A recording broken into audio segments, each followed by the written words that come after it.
அனைவருக்கும் வணக்கம். நம்ம டெய்லியும் prelims and mains point of 5 questions current அஃபேர்ஸ்ல இருந்து பார்க்குறோம். இன்னைக்கு என்ன கொஸ்டின்ஸ் இருக்கு அப்படின்னு சொல்லி பார்ப்போம். First one, which of the following statement is correct regarding upcoming census of India அப்படின்னு சொல்லி கேட்டிருக்காங்க. ஸோ சென்சஸை பேஸ் பண்ணி பார்க்குறப்ப இந்தியாவை பொறுத்த வரைக்கும் இந்தியாவோட ஹிஸ்டரியில இது 16வது சென்சஸா இருக்க போகுது. இண்டிபெண்டன்ஸ்க்கு அப்புறமா இது 8வது சென்சஸ். சரியா? ஸோ 16th சென்சஸ் இன் டோட்டல். அதுல இண்டிபெண்டன்ஸ்க்கு அப்புறமா 8th சென்சஸா இருக்க போகுது. டிஜிட்டல் சென்சஸ் எடுக்க போறாங்க. அதே மாதிரி காஸ்ட் சென்சஸும் எடுக்க போறாங்க. First ever digital census, first ever caste census எல்லாமே இந்த 16வது சென்சஸ் தான். சரியா? ரைட். அடுத்தது, which organisation presents Saraswati Samman award அப்படின்னு சொல்லி கேட்டிருக்காங்க. சரஸ்வதி சம்மன் விருதை வழங்கக்கூடிய அமைப்பு எதுனா கே பிர்லா ஃபவுண்டேஷன் அப்படின்னு சொல்லுவாங்க. Bengali author Ramkumar Mukhopadhyay has been selected for Saraswati Samman 2025. So Saraswati Samman 2025 பெங்காலியை சேர்ந்த எழுத்தாளர் ராம்குமார் முகோபாத்யாய்க்கு வழங்கப்பட்டிருக்கு. ஸோ இந்த சரஸ்வதி சம்மன் விருதை பத்தி கொடுத்திருக்காங்க. It was instituted by K Birla foundation in 1991.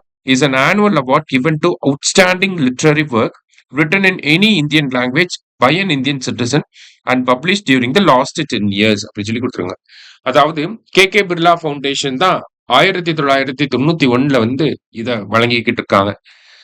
இந்தியாவில் இருக்கக்கூடிய இந்திய மொழிகள்ல அவங்க அந்த லிட்ரேச்சரை வந்து எழுதி இருக்கணும்.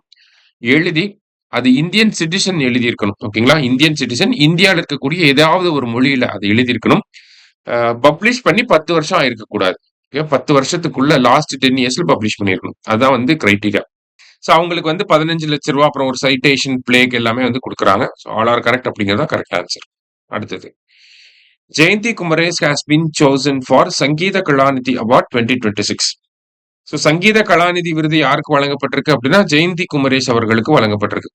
ஸோ அந்த விருதை யார் வழங்குறாங்கன்னா மெட்ராஸ் மியூசிக் அகாடமி 1928 இருந்து வழங்கிட்டு இருக்காங்க. சாரி, மெட்ராஸ் மியூசிக் அகாடமியை 1928 எஸ்டாப்ளிஷ் பண்ணிருப்பாங்க. அவங்க இந்த சங்கீத கலாநிதி விருது அப்படிங்கிறத தொடர்ச்சியா வழங்கிக்கிட்டு இருக்காங்க. ஜெயந்தி குமரேஷ் அவர்களுக்கு இந்த வருஷம் வழங்கியிருக்காங்க.